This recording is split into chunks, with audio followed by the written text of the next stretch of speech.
What's going on, world? And welcome back to the Pursuit of the Good Life podcast, your favorite self-help podcast that helps you grow both personally and professionally. For those of you who are return listeners, know that I'm your host, the Kameron Lovelace. I am joined, very excited for today's interview. I'm joined by Executive Director of Mentoring Youth Through Technology, Mr. Randy Carter. How you doing, sir? Thank you for joining the show. Great. I'm great. Thank you for having me.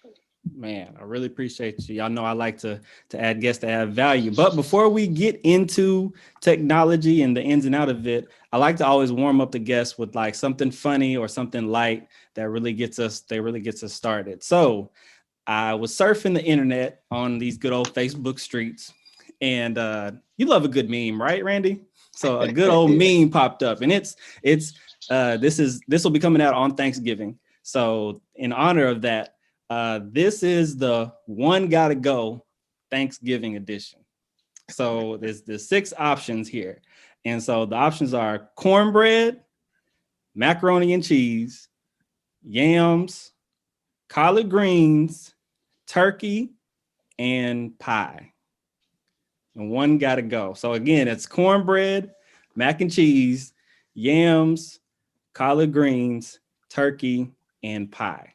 So I'll go first, just so you give you a second to get your thoughts together. So first thing that's got to stay for me is like that the mac and cheese. I'm surprised dressing wasn't on here, but the dressing's got to say, because I only have dressing during Thanksgiving. I don't have it any other time of the year. But macaroni, my mother specifically macaroni cheese, she does something different with it, and I really like it. So that's first thing that stays with me. The second thing that stays, and this is just because I have a major sweet tooth, is the pie. And so that's all types of pie, whether it's pecan pie, sweet potato pie, apple pie. I just like good old pies. After that, I gotta have it. The next is cornbread, and that's just because I'm a bread guy. Like, when it comes, like on a previous episode, we talked about garlic bread, breadsticks, all the types of bread. So cornbread, again, is one of those things you only have when you have other soul food to pair it with, which is usually around Thanksgiving. So that's staying with me. So that leaves the turkey, the yams, and the collard greens.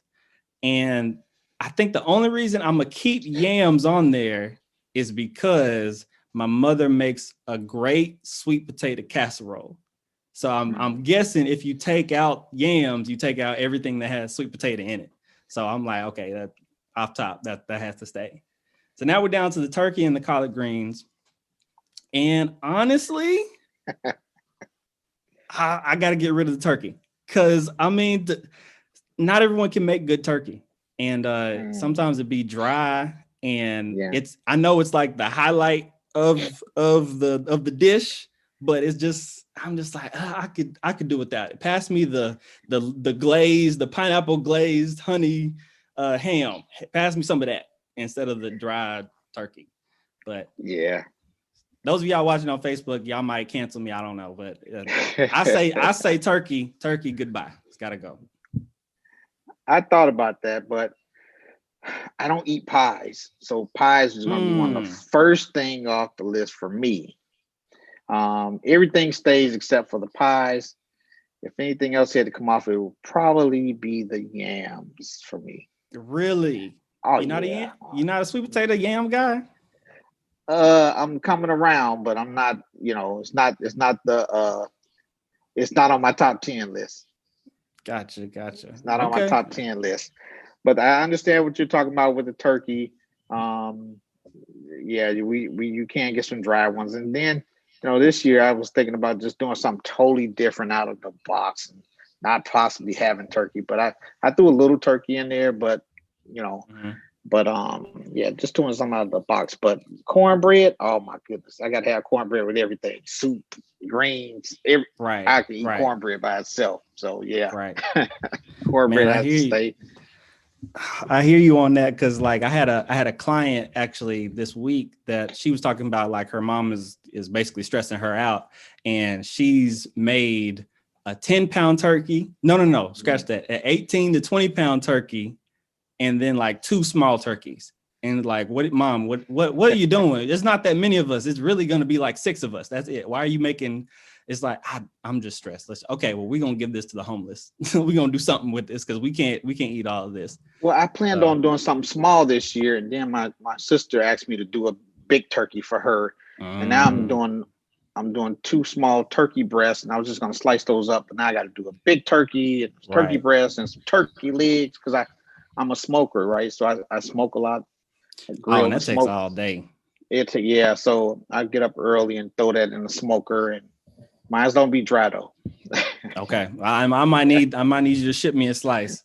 But yeah, so let's go ahead and get into it. The reason why I specifically wanted somebody in the technology space is because, and this might be me being selfish, but in the Black community, like technology isn't really like talked about in terms of career paths or doing things like that. But honestly, it's really a lucrative path if you know what you're doing. So I was hoping that you could shed a little bit light and say that, how'd you get started in technology? It's really funny. I was working at a law firm, and I had a friend that was in technology. And back in those days, I was having problems with my computer, and I'll have him, I call him over. Hey, can you come fix my computer for me, or can you come upgrade it for me? And he was trying to tell me, hey, Randy, this is a lucrative career path if you get into it. And I was like, it's too much. I don't want to do that. So he brought the equipment and software over for me and told me, no, just try it. Do it yourself. It's easy. Trust me. And I'm like, I'm willing to pay you. I just want my computer fixed. He said, you can't mess it up. Put everything back the way you got it, and you'll be fine. And in order for me to get my computer fixed, I had to do it myself. And went ahead, put a new hard drive in it, installed the operating system. And I'm like, that's it? He's like, that's it. And if you can do that for other people, you can make a lot of money. Started doing it as a little side thing, and then ended up start applying for IT jobs. So, and it just kind of took off from there. I don't know if you want me to go through that whole spiel now, but so basically, I was working for the law firm, and then I went into IT and started working at the bottom, desktop support. I went and worked for a consulting firm. We worked for the Department of Aviation, so O'Hare Midway Airports at the time, and started off as a desktop engineer, moved up to a network engineer. Then I went from a network engineer to a project manager, and went from a project manager to the COO for the technology firm. And then I started my own, became CEO of my own consulting firm, which I've been in business for over 20 years now. And I travel all over the U.S. Doing IT consulting for corporations. So about 5 years ago, 6 years now, I started a nonprofit mentoring youth through technology because I felt that, hey, here's a guy that didn't have a lot of on the educational background. I didn't go to college, right? And became very successful just by obtaining this trade. So I felt that if it could happen for me, because a lot of our kids in our communities, if we can provide them with a skill set that allow them to make it in this technology-driven world, right? We always encourage them to go to college, but for those that don't go to college, they'll still have a skill set they can still achieve, make it. So that's kind of like where we're at with who I am, what I do, and so I've been pretty successful at it. I've had offices in here in Memphis, Baltimore, Illinois. I've traveled all around the U.S., California, New York, doing a lot of this IT consulting work to this day. So what? So wait. So I'm making sure I'm trying to follow you, right? So it's. I know that was a lot with this. No. Real quick. No, you're good. I just like to make sure we bite it down. So like people are listening. Like, wait, what? He went from what? Yeah. From fixing a computer to now being a CEO and a successful consulting agency from traveling all over US? Like, how did that happen?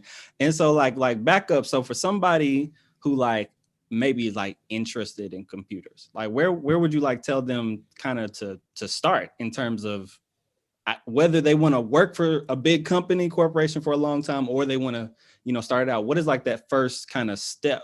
Because like, it sounds like you said you didn't go to college, or maybe you did for a little bit, and then I don't know what the story was there.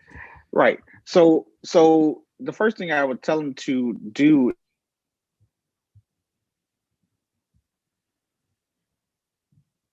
Uh-oh, Randy. Start IT fundamentals and get an understanding of the fundamentals of computers, right? Mm-hmm. Computer 101 type stuff, components and things of that nature. Then it goes into A plus with networking and things of that nature. It just depends on which direction they want to go in. Because here's the thing, with my nonprofit, I do schools in multiple states, and when I go and talk to kids, I ask them, what do you want to be when you grow up? Right? You hear all of these professions, but you less than 0.2% is going to say something in technology. You hear teacher, doctor, lawyer, athlete, so on and so on, but very rarely do you hear anybody say they want to be an engineer or anything dealing with technology. And so, which led me to start going down the road of, can you name me some careers? Can you name me some careers in technology? It's a computer programming or desktop engineer, something like that. But there's so many other fields in technology. So, there's a huge challenge in the United States. So I know for the last 5 to maybe 7 or 8 years, you've been hearing STEM, STEM, STEM, STEM, STEM, STEM, all right? Trying to get kids more involved in science, technology, engineering, and math. And it's been a huge push, but there's some challenges in that area as well, with schools trying to provide that service. So yeah. Yeah, and I definitely feel that, because like there are a lot of schools that don't have the funding just to get that started, to really just bring, or does it even require funding? Well, it does and it doesn't, but you have some schools that are just throw STEM on their name just to try to get funding as well, but they're not a STEM school. Right.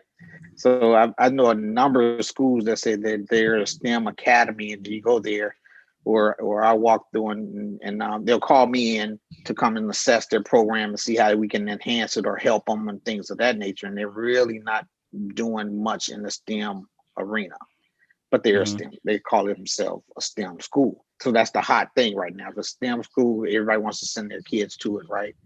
But so yeah, it's a challenge. Yeah. So tell me like about your first like IT job. Like that was that, because is IT kind of like the entry level to the technology field? Because I think like every job that I've ever had, there's always a quote unquote IT department. Yeah, the IT is broad. Information technology is broad, right? So there's certain levels and areas of it, and like I was telling you how I took my career path. You have people that just do help desk, right, which is probably desktop support, helping the end user with problems with their computers and things of that nature. But then there's the network engineers that kind of help set up the infrastructure to make all of your systems communicate and work and communicate with the outside world and things of that nature. And there's network security, right? That stop intrusion detection and stop people from hacking into your system or making sure that you're safe, right? Because from a security perspective, I used to go in and do assessments, and your computer may have a virus that opens up this port, which opens up the whole company, makes the whole company vulnerable, right? Yeah. So there's so many different areas of IT. You have what do you call them? I'm more on the IT infrastructure side.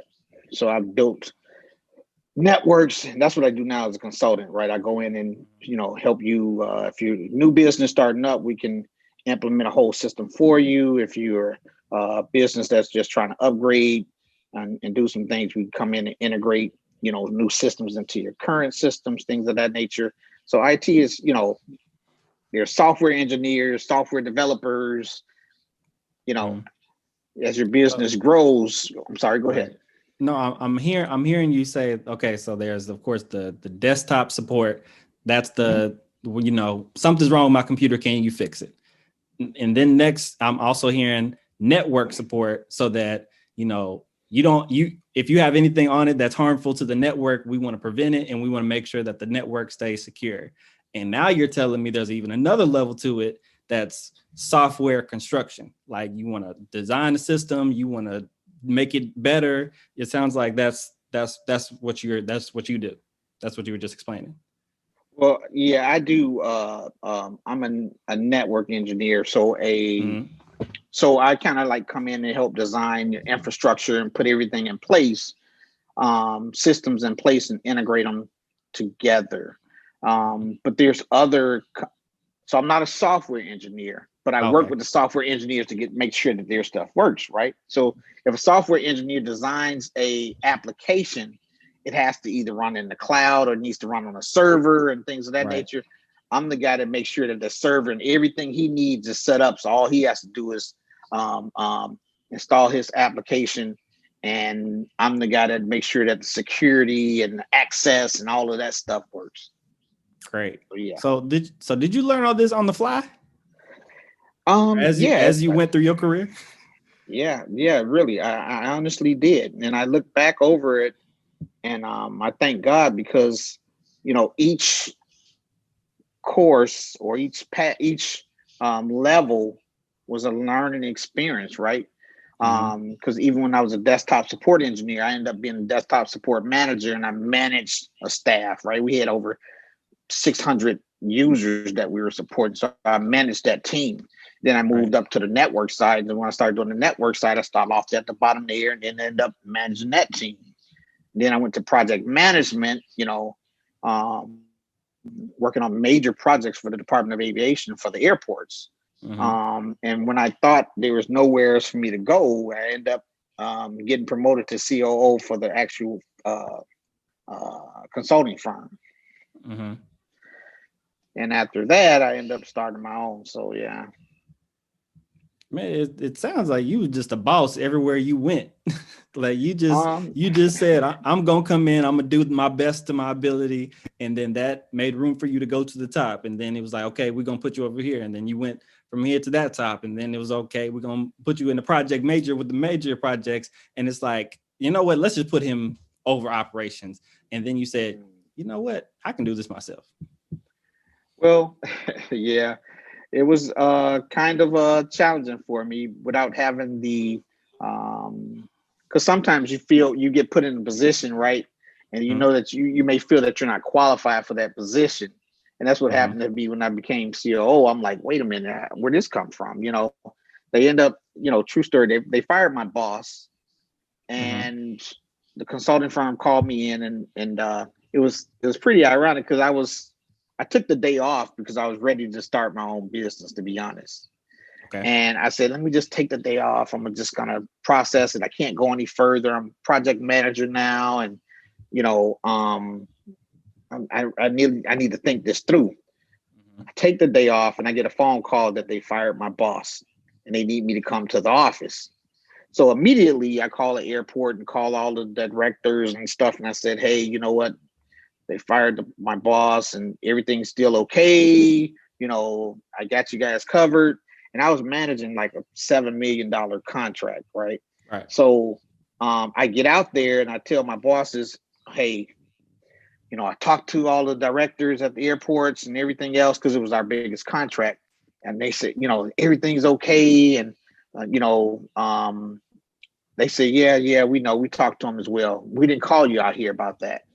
I'm like, okay, we called you because we want you to take this place. And I'm like,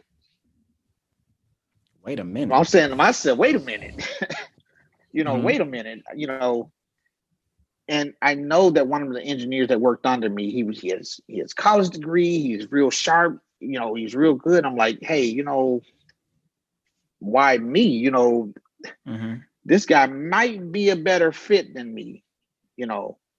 And they were like, Randy, we've been um, in conversations with a number of people, and everybody said we would be a fool not to hire you in that position. He's handling a $7 million project there. Everybody loves him. He's doing X, Y, and Z. He's dedicated to the organization, you know. Mm-hmm. So, and it just, took off from there. So yeah. Yeah. So what was the switch that, because I'm sure there are people that are listening, watching this that might be in the same position as you, who might be giving their all to the company, or, just being a good employee and managing what God has given them, and they don't see themselves elevating. But then an opportunity comes and now they have doubt. So help somebody with that. How did you manage that? Um, to be honest, I I did it twice, and I'll tell you the story. The first time when they told me they wanted me to take the position, I asked them, "Can I just, can I think about it and get back to them tomorrow?" Mm-hmm. Because I was still kind of shocked by it. As first of all, and number two, it was kind of like overwhelming. Like, wait a minute, run the organization. You're asking me to run the organization. Right. You're the You head man know, in charge. I'm the head man in charge, and even though I was a C, this guy was the CEO, but they put me as a C. These guys were investors Mm-hmm. who invested in the technology firm, and so I'm like, okay. So came back the next day, and I said, you know what? My wife encouraged me and everything else. I'm like, you know what? Yeah, I can do this. I talked to my team I was working with there. They said, yeah, you got this. You done X, Y, and Z. Um, so I took it. Mm-hmm. Um, the first instinct of us, evidently is going to be fear, right? Right. You're about to step out into into this unknown, you know. Um, all the other steps were unknowns, but this was a big one, right? Because you feel that you don't have the expertise, the experience, the college, everything to go along with that. Mm-hmm. So with all of that took place, for me starting from the bottom at, you know, one figure to going all the way to six figures is like, Mm-hmm. you know, so yeah. Um,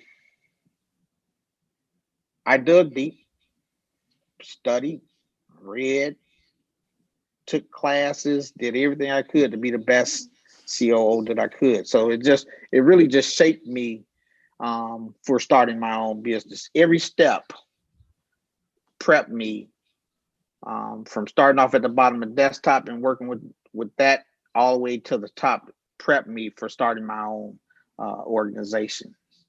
Yeah, because it sounds like you could do a little bit of everything. Yeah, yeah. So yeah, that's fantastic. So help me duplicate your success, because there are people who are in the years of our youth telling them, go to college, but they're interested in technology. And I mean, maybe college is the best. Maybe they got a scholarship and they should go to college because it's free and do that. And they graduate and they say, okay, I really want to double down and go into the technology field, whether it's computer or networking, software development. I want to be the next Randy Carter. How do I get there? Well, the challenge is there has to be a balance when you're getting into IT, because there's a lot of people Mm-hmm. that go and get their degree, but they don't have the experience. And Facts. what happens is the company, they see that, but they want to see some experience. So now you come out of college and you still have to take a low level, entry level type IT job in Uh-huh. order for you to go to to get your feet wet, right? And some people are not willing to do that. And the other thing is understanding, when you say IT, when you want to go and do a major in IT, what does that mean, right? Do you want to be hands on in IT, or do you want to be in management of IT? Right. What's the So they difference? have degrees. There's a huge difference. One Mm-hmm. is the engineering side. You're doing the actual work. The other one Okay. is being a management of systems, right? Okay. Of that, right? So you may not have the technical background or technical experience to go in and do security, but you understand the concept of it in order to manage. And so you see what you hear, these like CTOs, chief technical officers, and IT managers and things of that nature. Mm-hmm. You can be a manager without being and they have those degrees, right? So you can go into information systems, or you can go in information management. Yeah. Yeah. So So it's extremely important to get, really, experience is more valuable than a college degree in this field. it is, experience is more valuable if, and sometimes you can get that experience and go and get certified in certain Mm-hmm. areas, right? They look at that as well. So let's take and you can be a project manager in just about any of those fields, right? You'll be IT project manager, Right. but you can go and get a PMP certification and be set, right? Mm-hmm. Right. Same thing with some of these other certifications. You can go get a CNA, and but if you go get the certification, you still got to be able to do the work, Mm-hmm. right? Because in my days, what was happening is you had plumbers like, man, I'm going to get certified in IT, and they'll go get they'll just cram, and they'll go get certified, and they'll go get paid $60,000, $70,000 just because they got that certification, and the company get them in there like, this guy don't know anything about IT. He knows it, but he's never, he's learning on the job. It's $50,000, $60,000 a year, $70,000 a year. So the industry caught on to that. And it's like, wait a minute, I need to see some work history along with this now. And they take them through a little process, but getting your certification tells that you do know, because you have to pass it, and it's a pass the certification test, right? Mm-hmm. And if you can pass that certification test, it says you have the knowledge, but it doesn't necessarily say that you have the hands-on skill to provide that service. So just because you pass the test doesn't mean you can do the job. Correct. But it's the first step to getting you in the door, maybe. But you still have to learn. You still have to, it sounds like you have to keep learning as you just get in the field, because technology is ever changing, really. That's correct. So yeah, getting entry level, starting off early. I always try to tell people, if you're going to go into IT, try to find your job while you're in school doing internship or whatever the case may be, right? Whether it's working at the Geek Squad at Best Buy, or working at a break fix company, or whatever it is that your field is going to be in, whether it's security, but if you get into security, that's something totally different, but I'll explain that a little later. But yeah, try to get you some hands-on experience as quickly as possible as you're going through the process of either direction, college or certification. So figuring out what lane of technology you want to go into, whether that is development, management, like you just alluded to, cybersecurity, or even app development. That's a whole very lucrative lane right there that I think a lot of even you can do with your iPhone. Well, I don't want to. Well, help me out. Help me know, because I don't know if you can do it on your iPhone or what. Can you? How do you like create it? I know. Well, is that? I don't know. You tell me what I need to ask.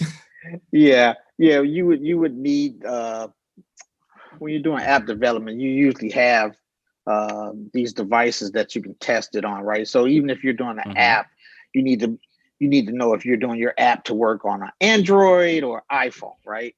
Or if it's going to work on both. Okay.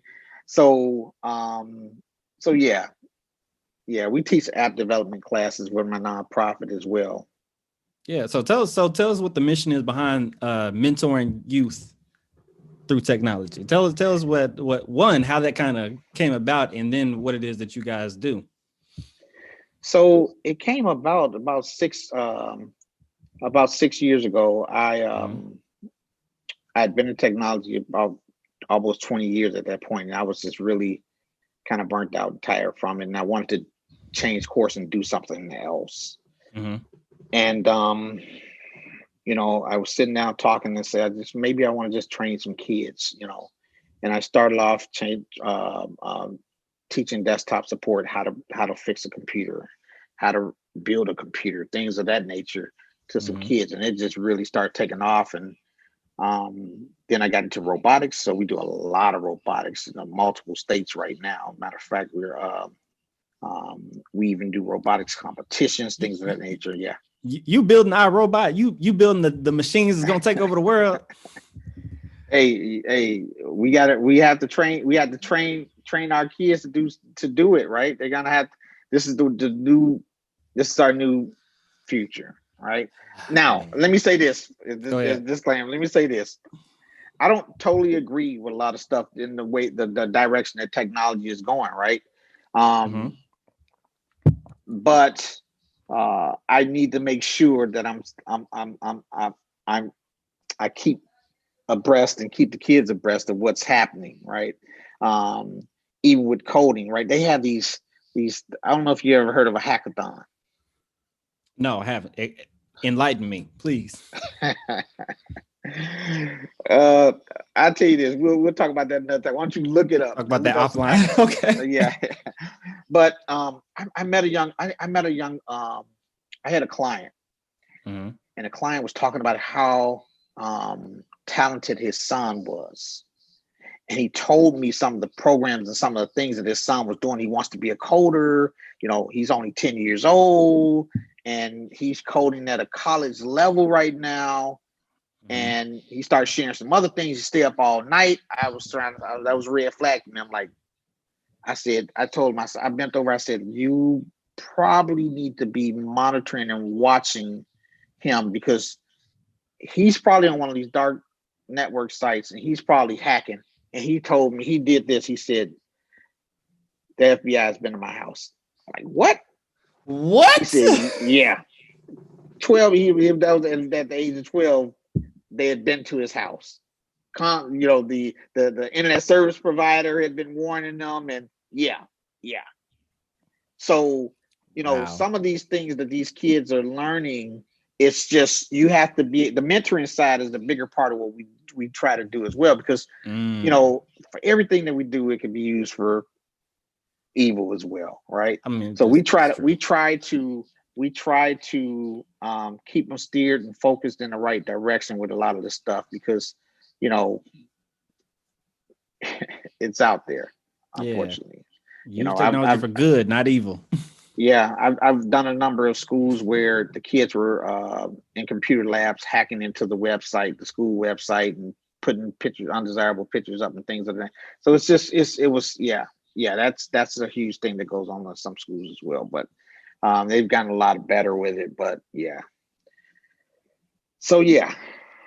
Okay. So the biggest part of it sounds like the biggest part that you get out of it is really the mentoring side, more so than just teaching the technology side. Yeah, because we could teach technology all day, but our kids are when we get in there, we're kind of monitoring and things of that nature. So we deal with a lot of kids in at-risk and underserved communities, right? So the mentoring side means a lot to me. We've had kids that have got on the right path and have gone to college and to pursue information technology, careers now as well. Because what I do is I had 4 kids that I just took under my wings and I start teaching them computer repair. And at the time, a lot of people, call me, hey, can you fix my laptop? Can you fix my computer? I'm like, no, I don't have time. I don't do that anymore. That was, but when I start training kids, I'm like, wait a minute, I was charging these people $100, $150 per computer to fix their computers. Let me take these computer computers, mentor these kids are doing it, and still charge them a fraction of the cost and pay the kids, and they got some money coming in. It's like, one kid did 4 computers and made $300. He Mr. Carter, you got anything else for me to do? You don't made $300 in a week at 14 years old. Right. I got his attention now, right? So now the 4 of them come together and they come to me and they say, Mr. Carter, can we start a business out of this? I'm like, sure, but now I need to teach you more about it, because there's so much more about the business side of it, right? So now I can teach them customer service and all this other stuff that goes along with it, and liabilities, right? What happens if you mess it up worse and all this other stuff. But we made a little shop, and for the people who were Saturday mornings, we used to have classes. And if they had a problem with the computers, they could bring their computers in on Saturday morning to the kids, and we totally monitor, and work with them to find out what's going on. And then we work with the kids to fix the problem. And, for like half the cost of what a Geek Squad would charge. And, kids would make a little money, and they were happy. So, this is what they want to do now. So it's a good thing. But you asked me a question, so let me go back into that piece. So my nonprofit, Mentoring Youth Through Technology, we are a 501c3 nonprofit. We provide hands-on technology services to youth ages 6 to 18 and technology. So coding, robotics, game development, app development, things of that nature. Primary goal is to get them involved in areas of STEM with the hopes that they'll possibly start pursuing it as a career. Because like I told you earlier, we're not naive to think that all of our kids are going to college, but if they don't, we want to make sure that they have a skill set that allows them to make it in this technology driven world, and they're already on all of this stuff already. Right. So it's one thing for me to give you a computer, and it's another thing for me to show you how to build one. It's one thing for me to show, to give you something else, or show you how to build an app, So with the robotics, we took off high in the robotics, and most of these major universities, if you stay within the program, we're part of this program called FIRST. And if you stay within the program, when you get ready to graduate, if you go into engineering, they got hundreds of thousands of dollars in scholarships that go, unclaimed every year, Wow. So yeah. So yeah, that's big. You trying to make the next Steve Jobs, the Mark Zuckerbergs that are in the underserved community at that. You're not going to Harvard, you're not going to Yale, the Ivy League. We getting them from the underserved. That's what I love about that. Yeah, that's our goal. That's our goal. Man, so how can somebody become that, or where? Well, first of all, let me back up. Where can people find you? Like where can people, find MYTT and get involved? So they can get on our website right now. Due to this COVID stuff, everything is being done virtually, and it's So let me give you the website. The website is myttil.com. That's myttil.com. They can go to the website. We're going to be updating it here soon, but it's been extremely challenging in this pandemic because the schools are having problems doing the classes virtually. And now, what we provide is after school programs, right? So the after school programs are having a huge challenge as well. So we're trying to, along with the schools, try to figure out how to keep the kids engaged, because if they're on virtually during school hours, they most definitely don't want to have to spend another 2 hours after school on the computer all day. Yeah, because most of our stuff was interactive, hands-on, right? Building robots, things of that nature. Can't do that in this era right now. So hopefully this thing is clear up and, kind of get better for us. Okay, cool.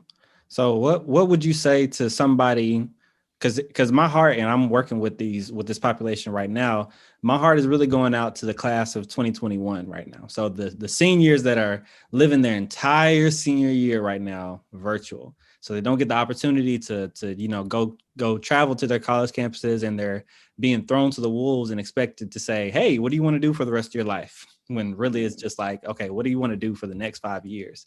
But what do you say to the 17, the 18-year-old that's about to graduate high school? What advice would you give to them in terms of exploring the world of technology at the age of 18? At the age of 8, find a happy place. Find that happy thing that you may like in technology, and try to go in that direction if you can. And there's some, or do your research as well, right? Because there's, let me explain this to you. Go ahead. If I told you that I have a friend that does network security, he's a network security analyst, and he makes $300 an hour, and he works way over 40, you might well say 60 hours a week. He has to take a day off. Travels all around the world. Mm-hmm.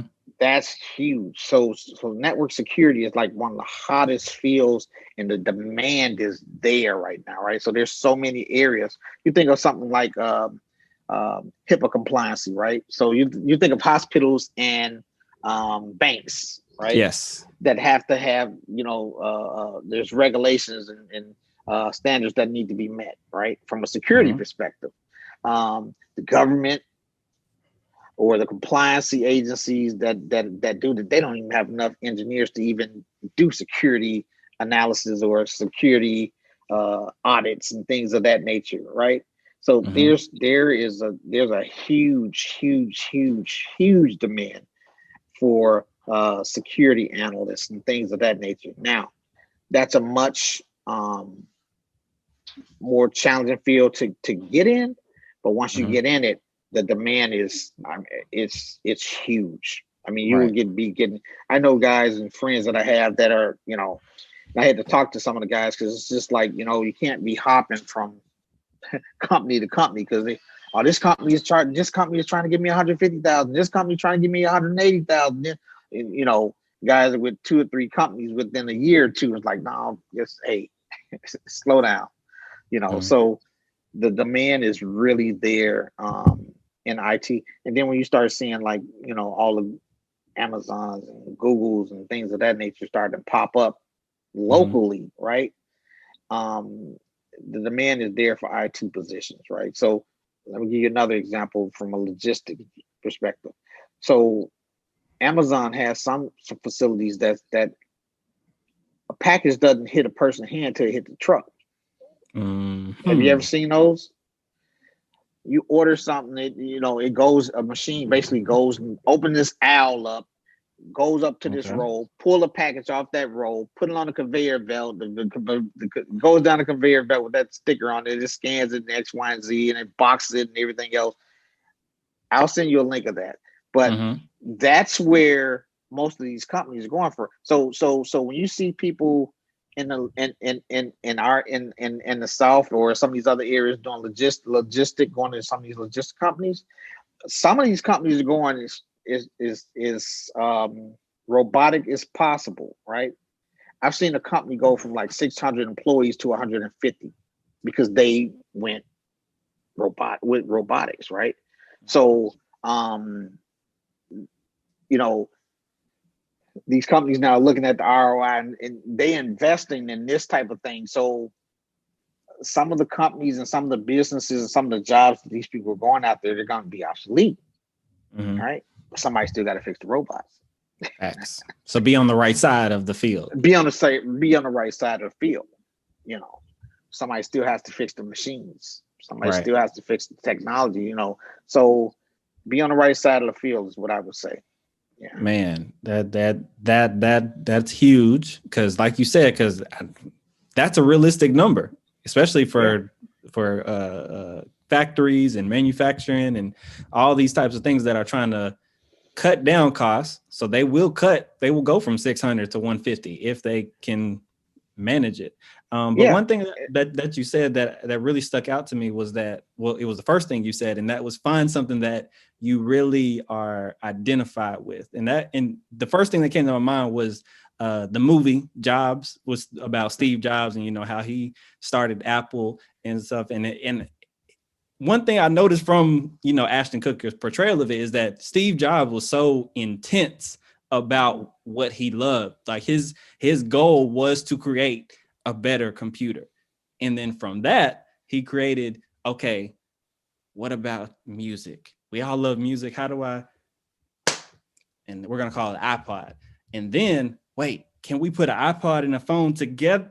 Let's do it. And like he did everything he did, he was so passionate about it. And it led that passion and commitment to that particular lane, not cybersecurity, not this, not that. It was this. Let me create the best product in this lane. And that revolutionized the technology industry.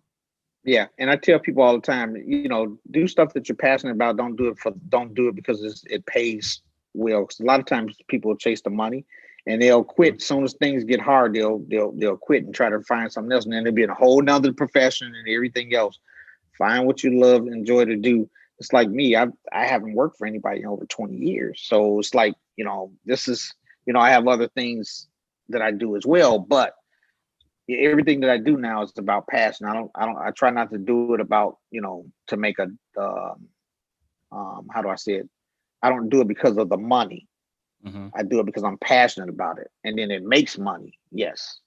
Right. So it's very, very important because a lot of people go into career fields and things of that nature because it's, the hot thing and so forth, and I'm set, but are you going to be happy?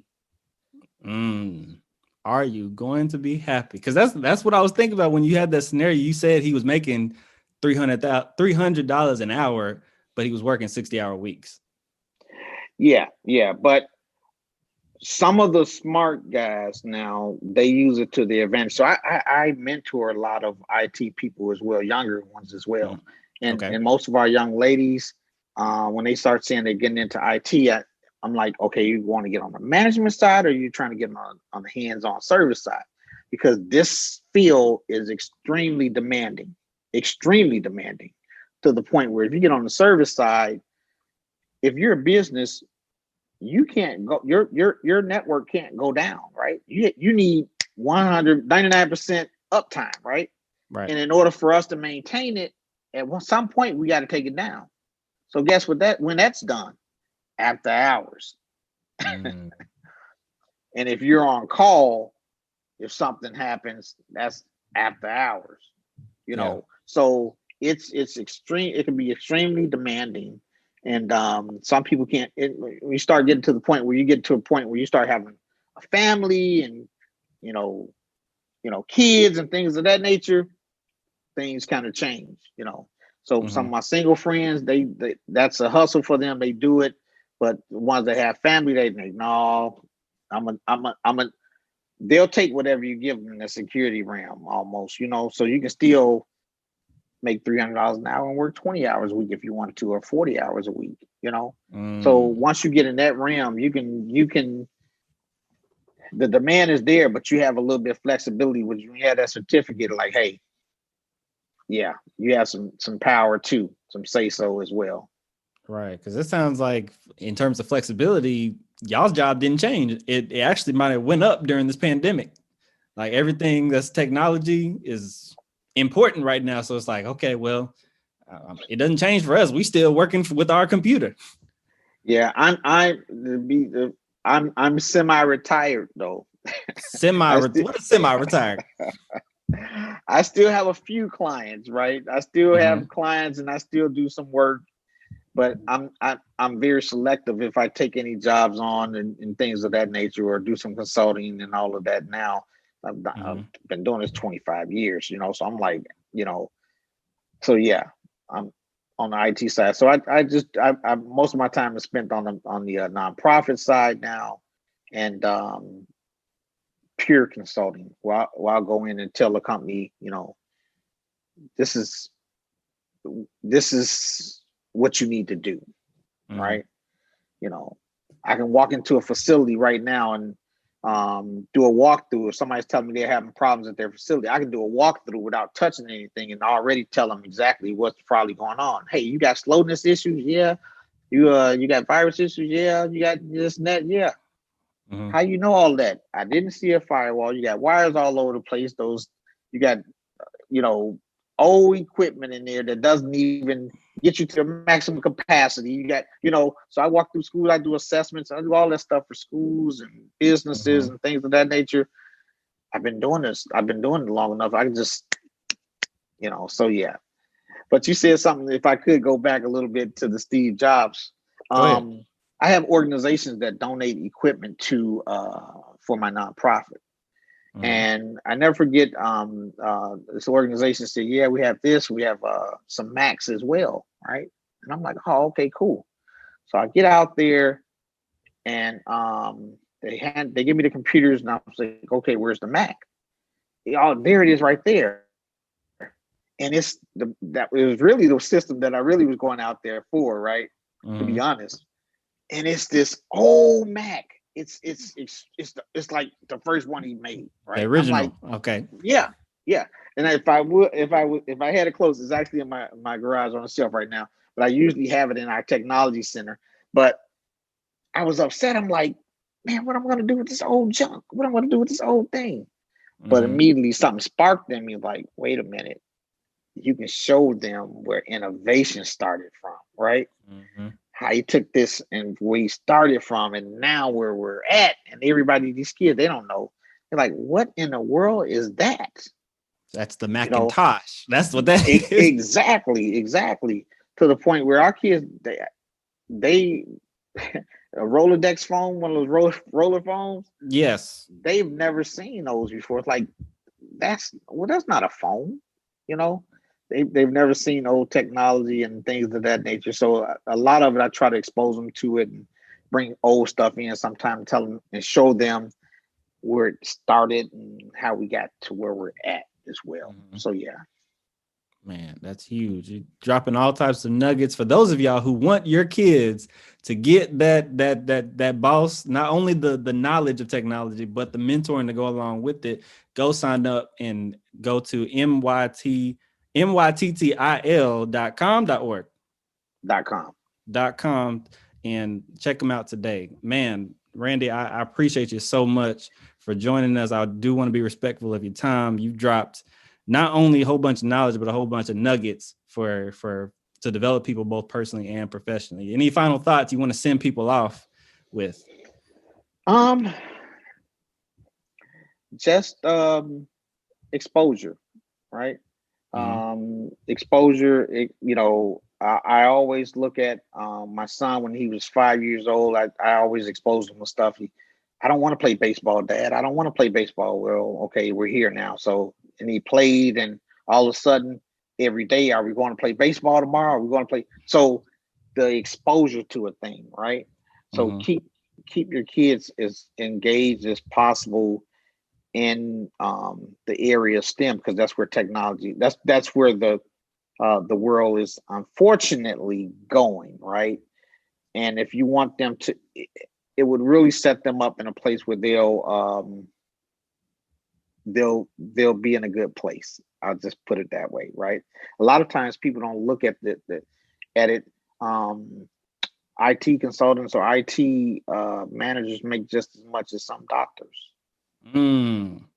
and Wait, lawyers wait and a things of minute. that nature. You see what I mean? Yeah. So it just depends on the area that you go in.